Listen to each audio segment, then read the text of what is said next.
ರಾಜ್ಯ ರಾಜಕಾರಣದಲ್ಲಿ ಉಪಚುನಾವಣೆ ಬಳಿಕ ಕರಿಯ ಕುಳ್ಳ ಕೊಚ್ಚೆ ಎನ್ನುವಂಥ ಒಂದು ಟೀಕೆ ಟಿಪ್ಪಣಿಗಳು ಮುಂದುವರೆದಿದ್ದಾವೆ. ಬನ್ನಿ, ಈ ಸಂಬಂಧವಾಗಿ ನನ್ನ ಜೊತೆ ಮಾತನಾಡೋದಕ್ಕೆ ಕೃಷಿ ಸಚಿವ ಚಲುವರಾಯಸ್ವಾಮಿ ಇದ್ದಾರೆ, ಮಾತನಾಡಿಸಿ.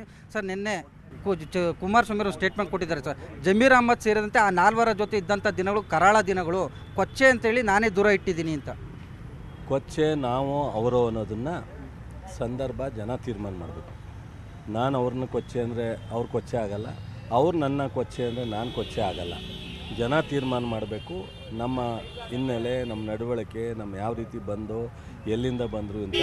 ನಾನಿವಾಗ ಅವರೊಬ್ಬರು ಮಾಜಿ ಪ್ರಧಾನಿ ಮಗ, ನಾನೊಬ್ಬ ಸಾಮಾನ್ಯ ರೈತರ ಮಗ. ನನ್ನ ಜಿಲ್ಲೆನಲ್ಲೂ ನನ್ನ ತಾಲೂಕಿನಲ್ಲೂ ಜನ 5, 6, 8 ಚುನಾವಣೆಯಲ್ಲಿ 6 ಚುನಾವಣೆನ ಗೆಲ್ಲಿಸಿದ್ದಾರೆ. ಜಿಲ್ಲಾ ಪಂಚಾಯತಿ ಶಾಸಕರು MP ಗೆಲ್ಲಿಸಿದ್ದಾರೆ. ಅವರಿಗೆ ನಾನು ಗೌರವ ಕೊಟ್ಟೆ ನಡ್ಕೋಬೇಕಾಗುತ್ತೆ. ನನಗೆ ಸಂಸ್ಕಾರ ಇದೆ. ನಾನೆಲ್ಲ ಗುರುಗಳ ಪರಂಪರೆಯಲ್ಲಿ ಬೆಳೆದು ಬಂದಂಥವನು. ನಾನು ಯಾವುದೋ ದಾರಿನಲ್ಲಿ ಯಾರು ಮಾರ್ಗದರ್ಶನ ಇಲ್ಲದೆ, ಯಾರು ಒಂದು ನನಗೆ ಅಡ್ವೈಸ್ ಇಲ್ಲದೆ ಬೆಳೆದವನಲ್ಲ. ಬಾಯಿಗೆ ಬಂದಂಗೆ ಮಾತಾಡ್ಲಿಕ್ಕೆ ತಯಾರಿಲ್ಲ. ನನಗೆ ಈ ಚಿಲ್ಲರೆ ರಾಜಕಾರಣ ಮಾಡ್ತಕ್ಕಂಥ ಅಭ್ಯಾಸ ನನಗಿಲ್ಲ, ನನಗೆ ಅವಶ್ಯಕತೆಯೂ ಇಲ್ಲ. ಆ ಥರ ಮಾತಾಡೋಕ್ಕೂ ತಯಾರಿಲ್ಲ. ಇವತ್ತು ನಾನು ಅವ್ರದ್ದು ಏನೇನು ಅಂತ ಅವರ ಮಧ್ಯದಲ್ಲಿ ಅಥವಾ ನಮ್ಮ 4-5 ಜನದ ಮಧ್ಯದಲ್ಲಿ ಏನೇನು ನಡೀತು ಅನ್ನೋದ್ರ ಬಗ್ಗೆ ಚರ್ಚೆ ಮಾಡಬೇಕು ಅಂದರೆ ಅದು ಅಸೆಂಬ್ಲಿನಲ್ಲಿ ಒಂದು ಅವಕಾಶ ಸಿಕ್ಕಿತ್ತು, ಮಾತನಾಡಿದ್ವಿ. ಮತ್ತೊಂದು ಅವಕಾಶ ಅಲ್ಲೇ ಹೇಳಿದ್ದೆ ನಾನು, ನೀವು ತಯಾರಿದ್ದರೆ ಯಾವುದಾರ ಒಂದು ಸಂದರ್ಭ ಟೈಮ್ ತೊಗೊಳ್ಳೋಣ, ಚರ್ಚೆ ಮಾಡೋಣ ಅಂತ ಹೇಳಿದ್ದೆ. ಈಗ ಪಾರ್ಲಿಮೆಂಟ್ಗೆ ಹೋಗ್ಬಿಟ್ಟಿರೋದ್ರಿಂದ ಮತ್ತೆ ನಾನು ಅವ್ರನ್ನ ಇಲ್ಲಿಗೆ ಬನ್ನಿ ಚರ್ಚೆ ಮಾಡೋಣ ಅಂತ ಕರೆಯೋಕ್ಕಾಗಲ್ಲ. ಇನ್ನು 5 ವರ್ಷಕ್ಕೆ ಯಾವ್ಯಾವ ಥರ ರಾಜಕಾರಣದಲ್ಲಿ ಏನೇನು ಸನ್ನಿವೇಶ ಆಗುತ್ತೋ ಅದೊಂದು ಕಡೆ. ಬೇಕಾದ್ರೆ ಈಗ ಪಬ್ಲಿಕ್ TV ಅವರು ಕೇಳಿದ್ದಾರೆ, ನೀವು ಕೇಳಿದ್ದೀರ, ನೀವು ಇಬ್ಬರೂ ಯಾವ್ದಾರ ವೇದಿಕೆ ಸೃಷ್ಟಿ ಮಾಡಿ, ನಾವು 5 ಜನನೂ ಬರ್ತೀವಿ, ಸಮಗ್ರವಾಗಿ ಚರ್ಚೆ ಆಗಲಿ. ಅವರ ರಾಜಕೀಯ 20 ವರ್ಷ, 1996 ಅಥವಾ 97ರಲ್ಲಿ ನಾನು ಅವ್ರ ಜೊತೆಯಲ್ಲಿ ಸ್ನೇಹ ವಿಶ್ವಾಸ ಪ್ರಾರಂಭ ಆದದ್ದು. 2006ಕ್ಕೆ ನಮ್ಮ ಸ್ನೇಹ ಕಟ್ಟಾದದ್ದು. 20 ಇಯರ್ಸ್, 20 ವರ್ಷ ನಾವು ಅವ್ರ ಜೊತೆಯಲ್ಲಿ, ನಮ್ಮ ಜೊತೆಯಲ್ಲಿ ಅವರು, ಅವ್ರ ಜೊತೆಲಿ ನಾವು ರಾಜಕಾರಣ ಮಾಡಿದ್ದೀವಿ. ಈ ಜರ್ನಿನಲ್ಲಿ ಯಾರ್ದೇನು ಅಂತ ನನ್ನ ಬಾಯಿ ಹೊಲ್ಸು ಮಾಡ್ಕೊಳ್ಳೋಕ್ಕೂ ತಯಾರಿಲ್ಲ, ನನ್ನ ವ್ಯಕ್ತಿತ್ವ ಹಾಳು ಮಾಡ್ಕೊಳ್ಳೋಕ್ಕೂ ರೆಡಿ ಇಲ್ಲ. ನಾನು ಬಾಯಿಗೆ ಬಂದಂಗೆ ಮಾತನಾಡಿ, ನಾನು ಅನೇಕರು, ನಮ್ಮ ಪುಟ್ಟರಾಜ್ ಏನೋ ಮಾತಾಡ್ತಾನೆ, ನಮ್ಮ ಮಾಜಿ MLA ಏನೋ ಮಾತಾಡ್ತಾನೆ, ಅವ್ರಿಗೆಲ್ಲ ನಾನು ಉತ್ತರ ಕೊಟ್ಟರೆ ಅವ್ರಿಗೆ ಡ್ಯಾಮೇಜ್ ಆಗುತ್ತೋ ಇಲ್ಲೋ ಗೊತ್ತಿಲ್ಲ, ನನ್ನ ವ್ಯಕ್ತಿತ್ವನೂ ಹಾಳಾಗುತ್ತೆ. ಆಮೇಲೆ ಹಿಂಗೆ ಲಘುವಾಗಿ ಮಾತಾಡೋದ್ರಿಂದ ನಾವು ಯಾರನ್ನೂ ಮಾತಾಡ್ತೀವಿ, ಅವ್ರಿಗಿಂತ ನಮಗೂ ಡ್ಯಾಮೇಜ್ ಜಾಸ್ತಿ ಆಗುತ್ತೆ. ಸೊ ನಮ್ಮ ಮನಸ್ಸು ಮೇಲೂ ಪರಿಣಾಮ ಬೀರುತ್ತೆ. ಜನಗಳು ಸಹ ಈ ಥರ ಮಾತಾಡಬಾರ್ದಾಯಿತು ಅನ್ನೋ ವಿಚಾರಗಳನ್ನು ಅನೇಕರು ಚರ್ಚೆ ಮಾಡ್ತಾರೆ. ಆದ್ದರಿಂದ ಕುಮಾರಸ್ವಾಮಿಯವರು ನಾನು ಏನು ಮಾತಾಡಿದ್ರು ಸರಿ, ನಾನು ಯಾರನ್ನೂ ಬೇಕಾದ್ರೂ ಬೈಬೋದು ಅನ್ನೋದನ್ನು ನಿರ್ಧಾರ ತಗೊಂಡು ಅವ್ರ ಬಾಯಿಗೆ ಬಂದಂಗೆ ಮೀಡಿಯಾದವ್ರ ಬಗ್ಗೆನೂ ಮಾತಾಡ್ತಾರೆ, ನಮ್ಮ ಬಗ್ಗೆನೂ ಮಾತಾಡ್ತಾರೆ, ಸಿದ್ದರಾಮಯ್ಯನವ್ರ ಬಗ್ಗೆನೂ ಮಾತಾಡ್ತಾರೆ, DK ಶಿವಕುಮಾರ್ ಬಗ್ಗೆನೂ ಮಾತಾಡ್ತಾರೆ. ಈಗ ಜಮೀರ್ ಬಗ್ಗೆ ಮಾತಾಡಾಯಿತು, ಜಮೀರು ಅವ್ರದ್ದು ನಡೆದಾಯಿತು. ಈಗ ನಮ್ಮ 4 ಜನನೇ ಎಳೆದಿದ್ದಾರೆ.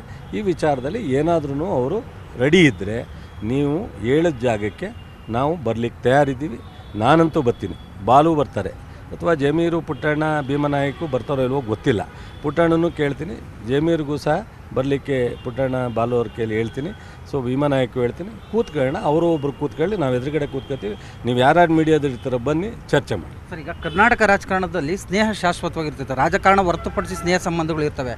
ಆದರೆ ನಿಮ್ಮ ನಡುವೆ ಈ ರೀತಿ ಕೊಚ್ಚೆ ಅನ್ನುವಂಥ ಒಂದು ಹಂತಕ್ಕೆ ಯಾಕೆ ತಲುಪ್ತು ಸರ್? ಅದೇ ನಾನು ಹೇಳಿದ್ನಲ್ಲ, ಕೊಚ್ಚೆ ಯಾರು ಅಂತೇಳಿ ಅವ್ರು ಡಿಸೈಡ್ ಮಾಡೋಕ್ಕಾಗತ್ತಾ, ನಾನು ಡಿಸೈಡ್ ಮಾಡೋಕ್ಕಾಗತ್ತೆ? ನಾನು ಡಿಸೈಡ್ ಮಾಡೋಕ್ಕಾಗತ್ತೇನಪ್ಪ? ಡಿಸೈಡ್ ಮಾಡೋರು ಇದ್ದಾರೆ, ಮಾಡ್ತಾರೆ. ಸೊ ಒಂದು ಮತ್ತು ಸ್ನೇಹ, ಹೌದು, ದೇವೇಗೌಡರು ನನ್ನ ಜೊತೆ ಇವತ್ತು ಮಾತಾಡ್ತಾರೆ. ಎಲ್ಲರೂ ಸಿಕ್ಕಿದಾಗ ದೇವೇಗೌಡರು ನಾವು ನಮಸ್ಕಾರ ಹೇಳ್ತೀವಿ, ಅವರು ನಮಸ್ಕಾರ ಅಂತ.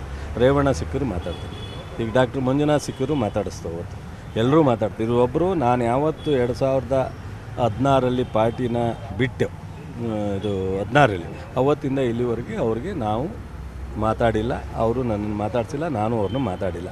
ಇದು ಬಿಟ್ಟುಬಿಡಿ, ಅದು ಅವರವರ ವೈಯಕ್ತಿಕ ವಿಚಾರ. ಅವ್ರ ಆಸ್ತಿ ನಾನು ಹೊಡ್ಕೊಂಡಿಲ್ಲ, ನನ್ನ ಆಸ್ತಿ ಅವರು ಹೊಡ್ಕೊಂಡಿಲ್ಲ. ರಾಜಕೀಯವಾಗಿ ಯಾರಿಂದ ಯಾರಿಗೆ ಅನುಕೂಲ ಆಗಿದೆ ಅಂತ ಆ ದೇವರು ಇದ್ದಾನೆ, ಆ ಪರಮಾತ್ಮ, ಜನ ತೀರ್ಮಾನ ಮಾಡ್ತಾರೆ. ಜಮೀರ್ ಅಹ್ಮದ್ ಅವ್ರ ಹೇಳಿಕೆನ ಸಮರ್ಥನೆ ಮಾಡ್ಕೊತಾರೆ CM DCM, ಇದೊಂದು ನಾಗರಿಕ ಸರ್ಕಾರನ ಅಂತ ಪ್ರಶ್ನೆ ಮಾಡಿದ್ದಾರೆ ಸರ್. ಅದು ಅವ್ರ ಹತ್ರನೇ ಕೇಳ್ಕೊಳ್ಳಿ. ಜಮೀರು ಉಂಟು, ಅವರು ಉಂಟು, ಅವ್ರು ಹೇಳಿದ್ದಾರೆ ಇಬ್ಬರು ಕುಚ್ಚು ಅಂತ. ಅದಕ್ಕೆ ಜಮೀರು ಅವ್ರದ್ದು ಸ್ನೇಹಿತ ವಿಚಾರದಲ್ಲಿ ನಾನು ಮಧ್ಯ ಪ್ರವೇಶ ಮಾಡಲ್ಲ. ಸೊ CP ಯೋಗೇಶ್ವರ್ ಅವರು ಫಲಿತಾಂಶಕ್ಕೂ ಮುನ್ನ ಒಂದು ರೀತಿ ಹಿನ್ನಡೆಯ ಭಾವನಾತ್ಮಕ ಹಿನ್ನಡೆಯ ಮಾತುಗಳನ್ನ ಆಡಿದ್ದಾರೆ ಸರ್. ಅದು ನನಗೆ ಯಾಕೆ ಹೇಳಿದರೆ ಗೊತ್ತಿಲ್ಲ. ಚುನಾವಣೆಯಲ್ಲಿ ನನಗಿರೋ ಸಮೀಕ್ಷೆ ಪ್ರಕಾರ ನಾನು ಅಲ್ಲಿ 10 ದಿವಸ ಚುನಾವಣೆ ಮಾಡಿದ್ದೀನಿ. ಸೊ ನಮಗೂ ಅನೇಕ ಸ್ಥಳೀಕರು ವರದಿಯನ್ನು ಕೊಟ್ಟಿದ್ದಾರೆ. 100ಕ್ಕೆ 100 ಗೆಲ್ತೀವಿ ಅನ್ನೋ ಕಾನ್ಫಿಡೆನ್ಸ್ ನನಗಿದೆ. ಬಟ್ ಆದರೆ ಯೋಗೇಶ್ವರು ನನಗೆ ಪ್ರೆಸ್ ಮೀಟ್ ಆದಮೇಲೆ ಸಂಪರ್ಕ ಬಂದಿಲ್ಲ ಅಥವಾ ನಾನು ಮಾತಾಡೋಕ್ಕಾಗಿಲ್ಲ. ಯಾತಕ್ಕೆ ಕೇಳಿದಾರ ಗೊತ್ತಿಲ್ಲ, ಅವರನ್ನೇ ಕೇಳಬೇಕು. ನನಗೆ ಕಾನ್ಫಿಡೆಂಟ್ ಇದೆ, ನಾವು ಗೆಲ್ತೀವಿ. Okay sir, thank you. So ಇದಿಷ್ಟು ಕೃಷಿ ಸಚಿವ ಚಲುವರಾಯಸ್ವಾಮಿರವರ ನೇರ ನುಡಿಗಳು. ಕ್ಯಾಮರಾಮನ್ ಸುನಿಲ್ ಜೊತೆ ಹೆಬ್ಬಾಕ ತಿಮ್ಮೇಗೌಡ, ನ್ಯೂಸ್ 18 ಕನ್ನಡ, ಬೆಂಗಳೂರು. ಕನ್ನಡಿಗರ ಮೆಚ್ಚಿನ ನಿಮ್ಮ ನ್ಯೂಸ್ 18 ಕನ್ನಡ ಈಗ ವಾಟ್ಸ್ಆಪ್ನಲ್ಲಿಯೂ ಲಭ್ಯ. ಕರ್ನಾಟಕ ಮತ್ತು ದೇಶ ವಿದೇಶದ 360 ಡಿಗ್ರಿ ಸುದ್ದಿ ವಿವರವನ್ನ ನೀವು ನಿಮ್ಮ ಕೈ ಬೆರಳುಗಳಲ್ಲಿಯೇ ಪಡೆಯೋದಿಕ್ಕೆ ಈ QR ಕೋಡ್ ಅನ್ನ ಸ್ಕ್ಯಾನ್ ಮಾಡಿ. ನಮ್ಮ ಚಾನೆಲ್ ಅನ್ನ ಫಾಲೋ ಮಾಡಿ, ನೋಟಿಫಿಕೇಶನ್ ಆನ್ ಮಾಡಿ.